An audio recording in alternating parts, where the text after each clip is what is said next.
Ну что, я думаю, что у вас, наверное, есть какие-то вопросы, буду рад на них поотвечать. Про дуалингу. Так, что именно про дуалингу? Ну, там как эффективно. Могу сказать, вот по моему опыту, дуалингу и вообще приложения очень многие, они нас оболванивают. Да, почему? Потому что, ну, с одной стороны, это просто-напросто это коммерческий продукт, да, поэтому он заточен на то, чтобы люди им пользовались, его покупали и так далее. И оно построено на том эффекте, что вы чувствуете себя, о, я выучил, как компьютерная игра. Я набрал 200 очков, я набрал 300 очков, я там прошел 5 уровней. Но потом спрашиваешь, а ты можешь сказать что-нибудь? И все. Да, то есть кажется, есть там другие приложения, которые как бы там Memrise, например, есть Anki. Да, то есть вопрос в том, что если эти приложения просто вы набираете очки и чувствуете себя, в эйфории я вот уже знаю, вот, но если потом вы не можете спокойно начать сказать то, что вы хотите, то в этом пользы никакого нет. Да, то есть здесь идея в том, что приложения эти нужно использовать с умом. Нужно понимать, для чего вы их используете, какой вы хотите от них получить эффект. И проверять, получаете вы этот эффект или не получаете. Вот в чем большая задача вот в этом процессе. А этот еще наш отечественный товарищ Загулялся, приложу очень такую интересную. Плейлисты у него английский по плейлистам. Этого не слышал, могу сказать. Нет, такого с этим приложением не работал, но могу сказать, что на самом деле материалов, если говорить про английский, их огромное количество. Да, если говорить про то, чем я бы рекомендовал, если изучать английский, то это вот как раз Мази и вот этот вот Follow Me курс. В первую очередь. Потому что это то, что вам в первую очередь дает аудио. Так, минутку, я отвечу до конца. То есть вы воспринимаете или не воспринимаете на слух то, о чем идет речь, без перевода. Дальше можете или не можете это произвести. И при этом это идет от самого простого уровня до очень-очень сложного. Вот эти все приложения, которые вам грамматику, составление приложений и так далее, оно вас, запутывает в эту игру. Вместо того, чтобы вы начинали делать то, что нужно делать. Я бы сам просто посоветовал бы проходить, грубо говоря, вот эту самую мази, а потом на практике, вот в том же White да, вот этот Бенни Льюис, он рассказывает, что когда он начинает новый язык изучать, он берет самое простое предложение. Привет, меня зовут Бенни Льюис, как тебя зовут, как у тебя дела? И вот он берет 20, 30, 40 людям в разных странах, звонит и произносит простую 2-3 фразы. Один, второй, третий раз, и самое главное, он чувствует себя уверенно после этого. Он понимает, что на том конце провода, или там, если он видит людей, его услышали, поняли, ему ответили. Вот это очень важно. Что не просто в компьютере вы что-то увидели, да, и думаете, что вы чему-то научили, а что есть реакция живых людей, и они понимают вас, и понимают, что вы хотите им сказать, и могут вам что-то ответить. Вот это очень важно. Да, слышу вас. Skyeng. Что-что? Skyeng. Skyeng? Да. Опять же, очень мало знаю про эту школу, но опять же здесь нужно смотреть, чему они обучают. Просто я, например, там занимаюсь, и я вот сейчас, после того, что вы сказали, я записал себе вопрос, типа учат переводить или говорить. Да. Я просто большая часть урока, 25 минут, это мы просто разговариваем. На английском? Меня просто спрашивают, типа, как прошли мои дни, о чем я думал. И я просто говорю. То есть я стараюсь прям переходить вот в эту штуку, чтобы мне становится легче. Да, это хорошо, но здесь вопрос в другом. Если вы это делаете для обучения, да, то есть то, о чем, если вам нужна просто практика языка, говорения, для этого не нужна школа. Для этого вы можете найти вот на том же самом iTalk собеседников, на английском их просто вот так вот, и с этими собеседниками разговаривать. А школа нужна для того, чтобы вас погружать в язык. Да, чтобы был учитель, который вот как раз знал, как использовать вот эти вот волшебные картинки, как есть берлицы, например. Да, и на основании, то есть, например, вот опять же, тот же самый Вимельбух брал, и на основании этого Вимельбуха вы проходили новый шажок грамматики, новый кусочек пазла. Я просто рад тому, что, например, я работаю с человеком, который не переводит к моменту на русский, типа не объясняет на русском мне, а объясняет грамматику и все остальное на английском. Вот, да, то есть это уже есть у вас. Хорошо, отлично. Поэтому я просто, когда услышал, подумал, что это правильный путь. Да. То есть важно, чтобы преподавателям Ну давал да, знания это на как то, английском. что просто вы говорили, и там, например, я не знаю, я читал Оруэлл и Скотт Гор, но я читал специально на английском и без переводчика сидел. То есть я пытался за счет того, что я понимаю какие-то слова, разбираться именно в том, что какая-то ситуация. Потому что тоже казалось, что как бы голова так не будет работать. Типа она переведет для себя, ты переведешь, там с переводчиком сидишь, переводишь каждое слово. Да. Это не имеет никакого смысла. Ну, вопрос еще в том, что важен навык научиться находить значение слов, да, и достраивать пазл. Когда вы этому навыку научитесь, вы без книжек, слушая, например, посткаст или новости или еще что-то, если у вас уже какой-то словарный запас есть, вы начинаете достраивать, это доходит до автоматизма. То есть сначала это сложно, но чем больше этот навык тренируется, тем быстрее это происходит, и тем быстрее вы начинаете догадываться, что это слово означает, запоминать его, и вы его уже можете использовать там, буквально через 2-3 раза. Причем есть же, опять же, в любом языке, ну там в том же самом китайском, да, китайских иероглифов огромное количество, но фактически основных используется всего 2-3 тысячи. Да, то есть слов-то там 50 тысяч, 60 тысяч и так далее. Но для разговорной речи, на самом деле, если говорить о количестве слов, которые нам нужно знать, ее не такое большое количество. Нам важно просто эти слова, с ними легко обращаться. Легко эти предложения, конструкции составлять, и легко их воспринимать, и легко, ну, как пинг-понг, грубо говоря, как в теннис, да? Получили вопрос, тут же дали ответ. Чтобы это происходило легко и свободно. У меня вопрос. Да, почему советские ученые считали, что коммуникативный метод неэффективен? Почему они отказались? Как они отказались? Политика. Да, с одной стороны, если говорить про советский, с моей точки зрения, да, я не буду это самое, но моя точка зрения, что нам вообще не нужно было, чтобы за границу кто бы то ни было ездил, чтобы вообще английский у нас особо кто-то знал. Сам Беляев, да, он рассказывал, что вот если в этой книжке посмотреть, что они проводили исследования, да, то есть они прям лабораторные работы проводили по статистически, что до прохождения fluent, да, свободного владения, разные люди по грамматико-переводному методу проходили разное количество лет. Кто-то 4 года, кто-то 6 лет, кто-то даже 12. 12 лет изучая иностранный для того, чтобы научиться. И в конечном итоге везде они обнаружили, что получалось это только из-за того, что человек как раз начинал думать на этом языке. Да, то есть ключевым для того, чтобы они наконец начали говорить, было то, что человек начинал думать на нем. Но кто-то из-за того, что вот этот метод был грамматика переводной, долбился с этими книжками 4 года, кто-то 10, кто-то еще больше. И они как раз установили, что для этого такой вот, в самой вот этой книжке Беляева, если найдете, вы можете посмотреть, что не нужно столько лет. Они тоже поставили, как и Бенни Льюис, что нужно около 3-4 месяцев для того, чтобы начать свободно разговаривать. Да, может быть, вы не будете разговаривать на какие-то очень сложные темы. Да, может быть, ваш словарный запас не будет супер-пупер. Но чтобы быть флюент, легко выражать свои мысли, легко на простые вопросы, как дела, откуда ты, чем ты занимаешься, кто твои родители, вы могли бы легко сказать на иностранном. Для этого 4-5 лет изучать иностранный не нужно абсолютно. Достаточно 3-4 месяца максимум. Поэтому здесь вопрос политический. И точно так же, если говорить про СПбГУ, почему они не переводят коммуникативными методиками, в том числе им так проще. И могу сказать еще такой момент. Вот библиотекари здесь подтвердят, что, к сожалению, сейчас в целом работникам библиотекарям, учителям, врачам им работать вообще не дают. Они занимаются тем, что заполняют отчетности. Они должны там набирать каталоги книг, оформлять в системах их и так далее, но у них большая часть их работы занимается тем, что они перед государством отчитываются. О том, сколько у них читателей, сколько у них проведено мероприятий и прочее. То же самое происходит сейчас в больницах, точно так же это происходит в учебных учреждениях. Поэтому здесь вопрос, с моей точки зрения, это политический. Никакого практического здесь смысла нет. И почему имени Беляева при этом? Его даже в Википедии вы не найдете. Да? То есть вот я книжку его нашел, но нигде о нем практически информации нет. Они сделали огромное исследование, причем там в очерках около 10 фамилий. То есть там не только его исследовали, там еще 10 человек, которые вместе с ним проводили все эти исследования и так далее. Около 10 фамилий. Ничего. Никого, ничего мы не знаем. При этом есть полиглоты, вот, да, Владимир Шкультетти, 22 языка. Ему около 40 лет. Ничего фантастического в этом нет. Да, то есть ничего в том, чтобы владеть 5, 6, 7 языками. А как эти полиглоты вышли в полиглоты?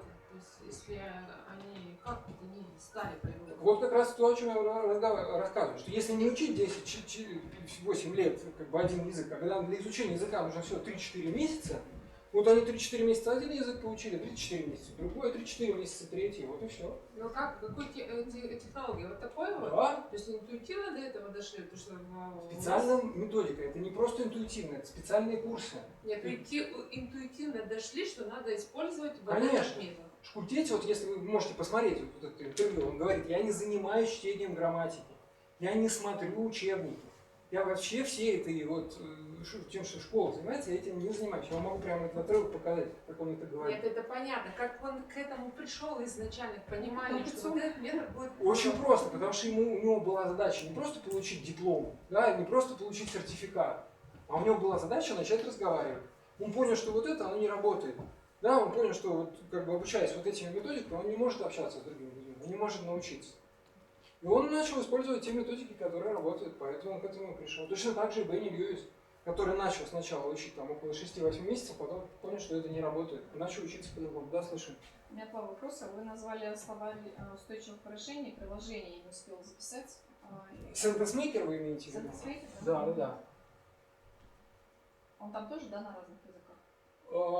Точно есть английский, есть хинди, вот других я не помню есть, но то, что вот английский и хинди есть, вот он, сентенс-мастер точнее, сентенс-мастер. Там у вас виднее, да, просто даже на фотографии не... И у меня еще второй вопрос. Вот сейчас я начинала учить язык еще в советской школе, да? Да. И вот эти вот таблички мы составляли, там, present perfect. Да. Такое. Как бы нас и учили составлять предложения именно вот по такой как бы схеме, да, там, ну, по определенной схеме. Это неплохо, как бы, грамматика все равно как-то уложилась. Но теперь, когда я слушаю вот, даже молодых людей, да, также в России, которые заканчивают школу, да, у нас, и я слышу, как их учат, ну, либо на турском каких-то, я слышу, что они разговаривают немножко по-другому. То есть они как-то употребляют это предложение вот какой-то другой немножко конструкции. И вот даже когда я читаю там какой-то материал, ну, там, письмо, допустим, да, моего поколения человека, который также обучался в советской школе, я вижу, что вот он пишет так, как я. Или там так же читаю, так говорит. И вот у меня такой вопрос сейчас, и как бы эта дилемма, как переучить себя разговаривать теперь вот именно таким современным модерновым языком. То есть вот я уже сейчас как бы понимаю, что так как я говорю, это немножко устаревшее, даже когда я с иностранцами общаюсь, я понимаю, что, ну, наверное, что-то им там режет слух. Потому что я тебе говорю слишком как-то, ну, типа по-советски, да? А хочется говорить, вот как модернизационный язык, в принципе, он уже изменился, да? А у меня в голове осталась вот эта старая схема. Что нужно делать в первую очередь? И сюда же вопрос, как, ну, там, может, словарный запас расширить с точки зрения именно не понимания, потому что, да, понимание, вы сказали, это контекст. Да. И это как бы будет помогать. А именно как и когда я говорю от первого лица, то есть вот что делать, чтобы там, ну, немножко не хвататься там слов, и вот в первую очередь по схеме, ну, если вы поняли вопрос. Да. Ну, смотрите, я отвечу немножко и на тот вопрос, который был задан, на это еще отвечу вам. У меня родственница, она была преподавателем английского языка и доработала до методиста по английскому языку. Она училась в Англии, в том числе, работала с British Council. В тот момент, когда она дошла до методиста английского языка, решила продвигать английские учебники, английские методики, обучение через песни английскому языку. Другие методисты ей сказали следующее. Вы знаете, у нас тут советская школа, вот у нас есть Притыкин и Верещагин 40-х годов. Вот это вот все нам не надо. Вот это мы все не знаем. И поэтому моя родственница, она ушла из школьной системы, хотя до этого работала 10 лет еще учителем математики. И замечательно дальше работала индивидуально, без школы, и зарабатывала значительно больше денег и меньше стресса. Поэтому, возвращаясь, да, важно понять, что в советские времена английский он советский, this is Great Britain, да, и там London is the capital, ну и так далее. Так вот, для того, чтобы начать все-таки живым языком, нужно смотреть в живые учебники, живые пособия. Причем вот я даже нашел, отдельно есть учебник по живой речи для учителей английского языка, о том, что, например, наша молодежь, она не разговаривает вот этим «привет, как дела?», они говорят «йоу», «ты чё там, пацан?», ну там и так далее. Да? То есть есть разные выражения, которые, собственно, используются. Если вы их не используете, то вас просто за своего не примут. Культурный код так называется. Так вот, Для того, чтобы ваша речь, она тоже стала живой, вам нужно общаться. Вам нужно начать общаться с теми, с кем вы хотите, на том языке, на котором вы хотите общаться. Потому что здесь, опять же, нужно понимать, что русский даже язык профессора, или русский язык дворника, или русский язык, я не знаю, там, работника библиотеки, это разные русские языки. С точки зрения того, как человек думает, какими словами он оперирует, какая у него школа как раз за его спиной, да, культурный код, который у него за спиной. Поэтому те выражения и то, как он будет общаться, они будут разные, даже в русском языке. Поэтому вам нужно понять, с кем вы хотите общаться, и начать это делать. Через iTalki, через Skype, еще каким-то образом. То есть очень сложно, может быть, преодолеть вот этот страх. Да, я вот не знаю языка, я не понимаю, как я себя буду чувствовать.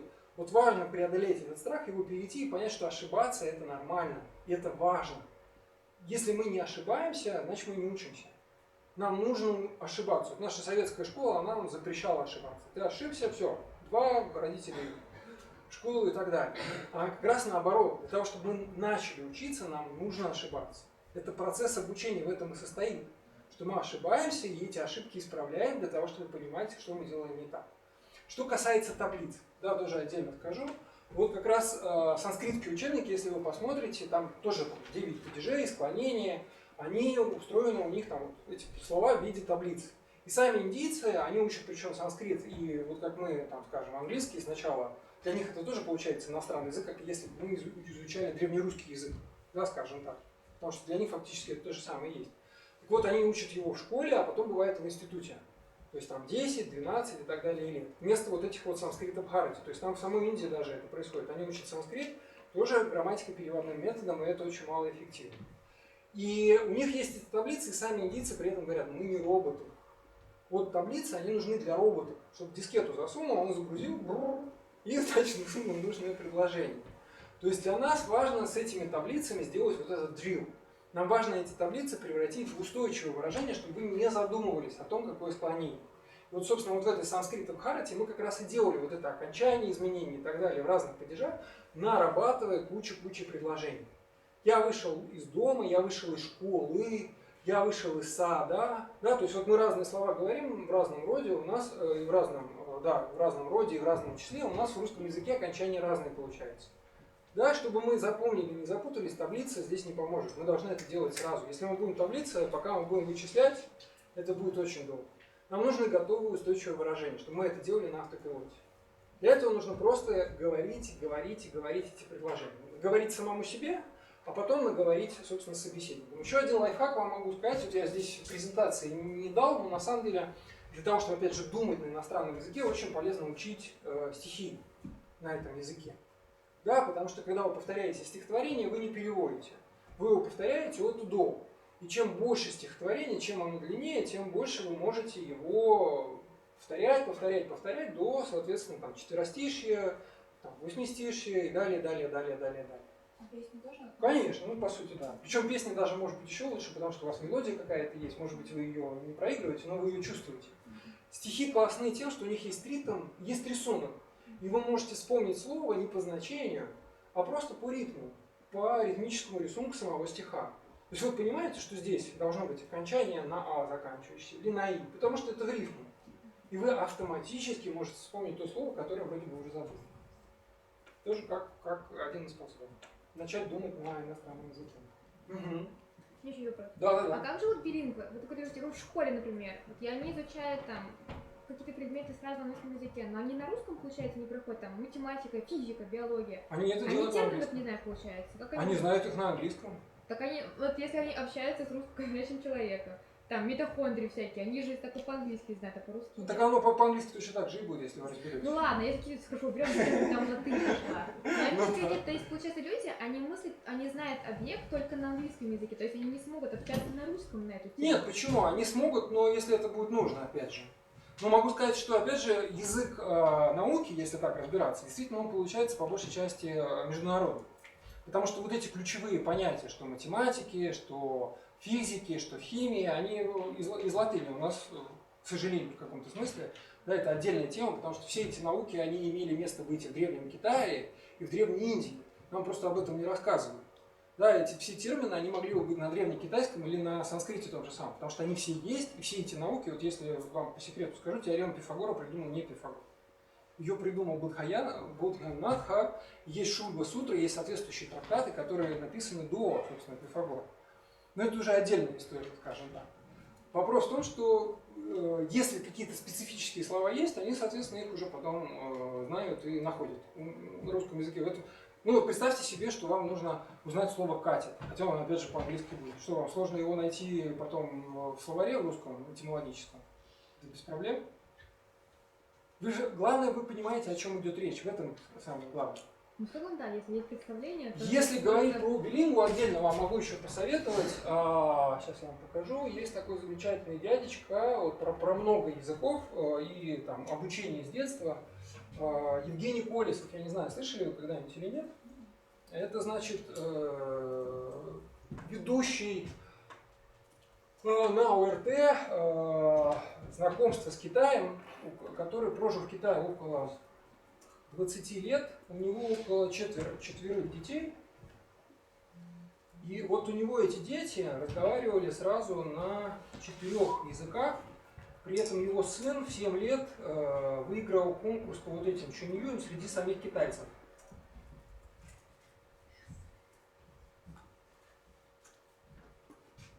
И вполне они одновременно, сейчас, вот, да, то есть вот можете вот это вот иностранные языки играющие, могу вам порекомендовать уже вот этот ролик особенно.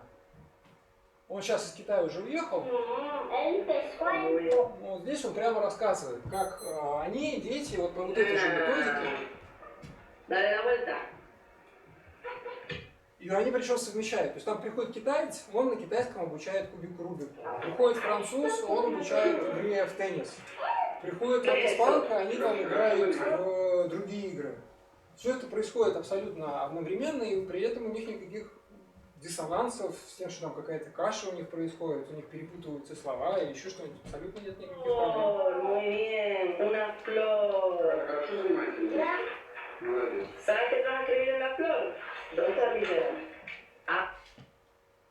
Ну вот здесь, собственно, целый ролик, он рассказывает, как он к этому пришел, как он это обучает, как сам процесс обучения построен. Ну, как раз Гордей, который вот выиграл этот конкурс.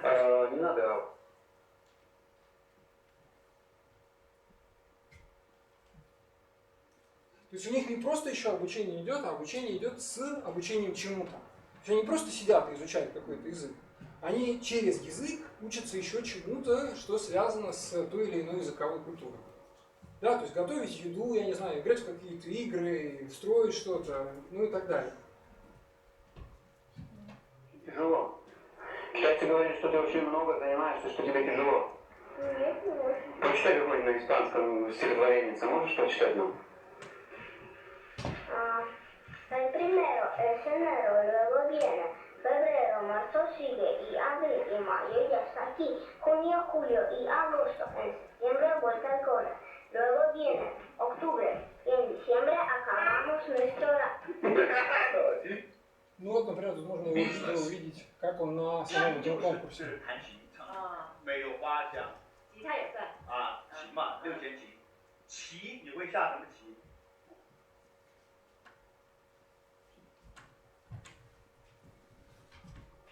哇，你有多厉害？我国际象棋比赛拿过第2名。你很厉害了。琴棋书呢？硬笔书法我拿过。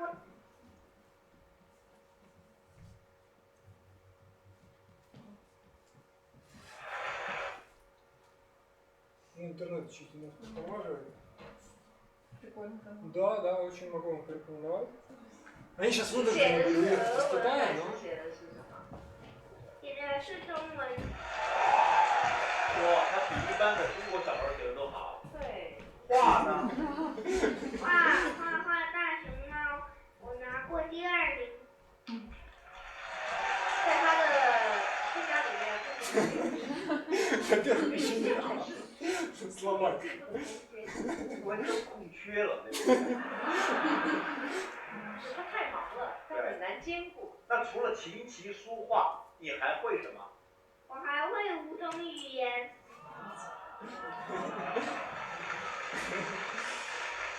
Да, так что вот. Но могу сказать, что вообще, вот если говорить про тех же самых индийцев, так получается, что вот им в норме приходится учить 3-4 языка просто в школе.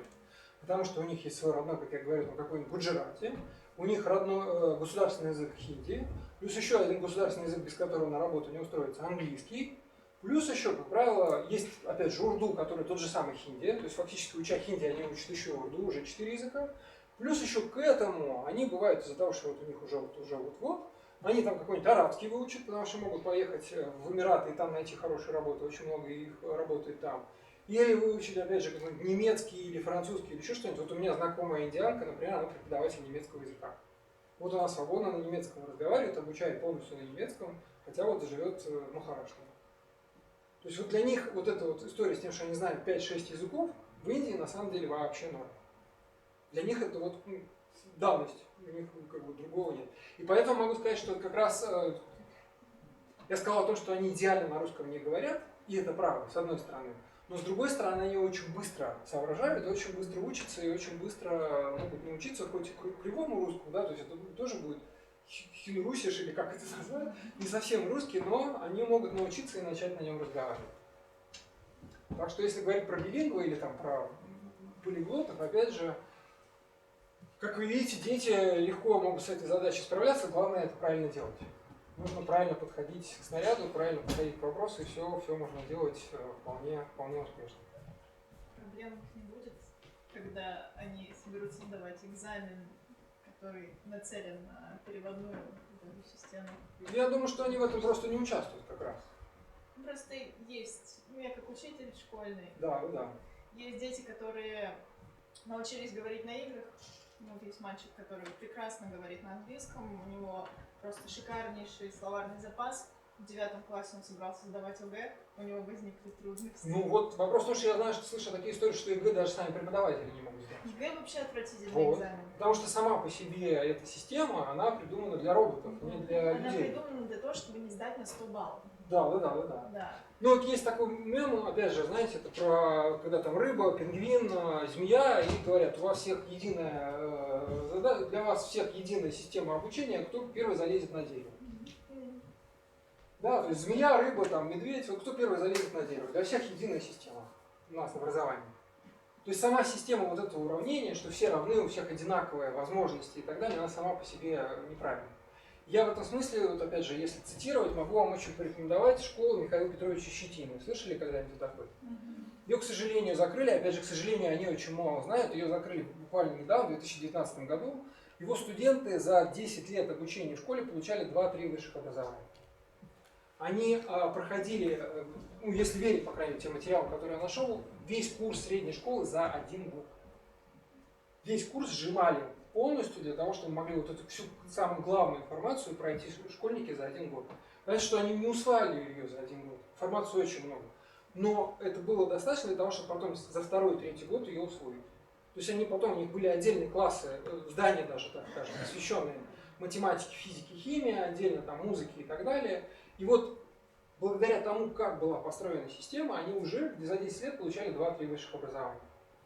Я опять же могу вам порекомендовать свое видео, я записывал, в Маяковке проводил о образовании в Индии. Есть сейчас в Индии такая школа, где они одновременно учат там 6 языков, играть на табло, на музыкальных инструментах, готовить еду, строить дома, готовить посуду, все это делают дети. И уже, соответственно, там, через 10 лет они умеют вообще все. Никакие экзамены, никакие тесты они, конечно, не сдадут. По этим всем тестам они будут ниже плинтуса. Потому что сами тесты, они придуманы именно для этого. Для того, чтобы они на кнопку... У меня, знаете, была студентка, вот тоже как бы в копилку. У нее парень, сын, очень хорошо соображал. Он в уме мог вычислять большие числа. На эту тему есть тоже очень интересно, могу порекомендовать, Шакунтала Деви. Это такой уникум индийский, который умел вычислять 10-20-значные числа в уме квадратные корни. Или умножать там огромные числа. Вот она. Супер математика, для нее даже вот художественный фильм сняли, она фокусы просто вытворяла с огромными математическими выражениями просто в уме. Так вот, когда ее сын начал это в школе делать, учитель не поверил. Ты списываешь, ты поглядываешь, у тебя там где-то компьютер, телефон, я не верю, что ты можешь это делать в уме. Хотя, опять же, сейчас вот даже я знаю, что обучают это по китайской, как она называется, ментальная математика. Знаете, наверное, да, когда вычисления человек в голове представляет счеты, и там трехзначные, четырехзначные числа может перемножать практически на ходу. Нет, ты этого не умеешь, это неправда, и все. Вот мы заложники системы, потому что хочется, чтобы, ну и дети сами говорят, мы хотим говорить, мы вот это не хотим ваши вот эти все грамматики, которые учат, Да, мы хотим говорить. Ты начинаешь их как бы, да, давайте говорить, и в итоге, когда они приходят, а у меня получается говорить, я хочу сдать экзамен по этому предмету, мы сидим и открываем книжки и учимся совсем другому. Ну, здесь, к сожалению, если об этом говорить, я вижу, что тренд идет к тому, что вообще заменить учителей на компьютеры и общаться с каким-нибудь чат GPT или еще чем-нибудь. Все ведет к этому. Устный экзамен так и происходит. Ну вот, с компьютером общается. То есть в конечном итоге мы идем к цифровизации и баллонизации, можно так сказать, населения. Для того, чтобы люди без этого не могли сделать ничего. В Китае, вплоть до того, что я могу страшно показать ролик, где на них прямо надевают на детей сканеры мозга. Прямо на уроках, и учитель, у него экран, он прямо может видеть человека там сконцентрированный на уроках. Вот до этого сейчас происходит. Если вы посмотрите, как Китай учится, там, скажем, в математических школах, это вообще просто гестапо. Просто гестапо. Поэтому здесь вопрос в том, для чего и что с этим делать. Безусловно. То есть я честно скажу, вот если бы у меня были дети, я бы их в нашу школу не отдал бы никогда. Ни за что. То есть я как раз вот уже нашел вот одну в Индии школу, еще вот думаю, тут Щетинина закрыли, к сожалению, но вот я бы вот в какую-нибудь такую бы школу бы уехал, или бы делал это как, опять же, Евгений Колесов, который по большей части это организовывает все сам. Потому что ни школа, ни университета, что бы у тебя на бумажке не было написано, не значит ни о чем. Абсолютно. И хуже делают только иногда. Да, чаще. Да. От системы загоняют. Ну, потому что вопрос еще в том, что, опять же, вот, как моя родственница из этой системы ушла, так и большинство людей, которые понимают, что в системе происходит, их систему выдавливают. Мне, например, знакомая, она работала медицинским сотрудником, рассказывала, как хирург, например. Вот он работал, его в итоге выдавили, он пошел работать сантехником. Почему? Проще. Да, потому что деньги значительно больше получает, мороки меньше, проблем меньше. Ему проще сантехником работать, чем хирургом. Больше получает, чем Сколько он потратил времени для медицинского вуза, ординатуры и прочего, и причем у него, говорит, золотые руки, он там по косточкам, она мне рассказывает, собирал ноги у людей, у которых это самое. Нет, мне нужны такие люди в системе. Зачем? Его собственные коллеги и попросили покинуть, так сказать. Поэтому здесь, к сожалению, нужно как раз, опять же, вот моя лекция, она о том, что нужно брать в свои руки. Да, то есть не нужно надеяться на то, что вы придете в учреждение, я не знаю, Skyeng, школа, институт, и за вас все пережуют, вам готовы как бы положить, чтобы у вас все получилось. Нужно самим понимать, что нужно, каких реальных результатов, не просто бумажки, да, потому что у вас есть диплом еще, каких реальных результатов вы хотите получить, и насколько вы действительно это получаете или не получаете. И опять же, благодаря интернету, то есть если в советские времена у нас был железный занавес и все, и тех же самых учебников было просто не достать, сейчас благодаря интернету, благодаря тому, что границы где-то открыты, где-то закрыты, возможностей значительно больше. Поэтому можно обучаться удаленно, можно уезжать куда-то и обучаться там, можно обучаться и понимать перспективы, может быть, не здесь, а где можно сдать экзамены. Вот этот вот Владимир Шкультетя, опять же, который вот эти 22 языка, у него на сайте прямо написано «Вечный студент», потому что копилку того, как он изучал, набирал эти языки, он перекочевывал из института в институт. То есть он сначала институт закончил там в одном месте, потом он уехал в Тайвань, там поучился, а потом еще в один институт переехал, потом еще в один институт. То есть он находил вот эти программы, которые были по всему миру, и они открытые. Да? То есть где-то, если говорить про индийцев, вообще есть программа ITEC, ICCR, можно учиться вообще бесплатно. То есть у них есть программы для наших студентов по 2 года, по 4 года, которые полностью сами индийцы оплачивают. Они оплачивают ваш перевод, они оплачивают ваше проживание, вам дают стипендию, оплачивают ваше обучение. Почему? Потому что еще в советские времена мы понастроили всяких разных атомных станций, И у них с советских времен есть долг перед Советским Союзом, ну, перед Россией, соответственно. Сейчас у них еще больше долг, может быть, знаете, за нефть. Потому что они кучу нефти у нас купили, а в итоге деньги за нее так и не отдали. Они у них как бы повисли. И вот за счет вот этих вот образовательных программ они этот долг закрывают. Поэтому для них это в том числе выгодно. Какое при этом будет обучение, ну, тут как повезет, это зависит от той программы, в которую попадут. Да, то есть я могу сказать, что вот я обучался сам 2 года в Варанаси, на менеджера по туризму, я сам все оплачивал, и, конечно, это было страшно. То есть у нас там обучение программе Amadeus, ну, это самая главная система для бронирования поездов там, и так далее. Мы учились ровно 2 дня. Нам сказали, все, вы все знаете. Как залогиниться, и разлогиниться, грубо говоря. Все, больше вам знать ничего не нужно. Ну, там язык запросов самых разных, там целая система. Нет, вот все вы уже знаете. То у нас тут праздники, то там профессор заболел, то еще что-нибудь. То есть, при этом нельзя сказать, что мой пример, он является таким типовым. То есть, у кого-то по-другому оно получалось, если говорить там про обучение санскрита в Бхарате, там же по-другому совсем было. Поэтому здесь, опять же, выбор есть, варианты есть, нужно смотреть, нужно искать. И опять же, благодаря интернету просто нужно искать то, какие есть методики, какие есть способы, кто уже этот путь прошел. Ну и, собственно, если есть возможность к ним обращаться, задавать вопросы и двигаться дальше. Вот. Спасибо.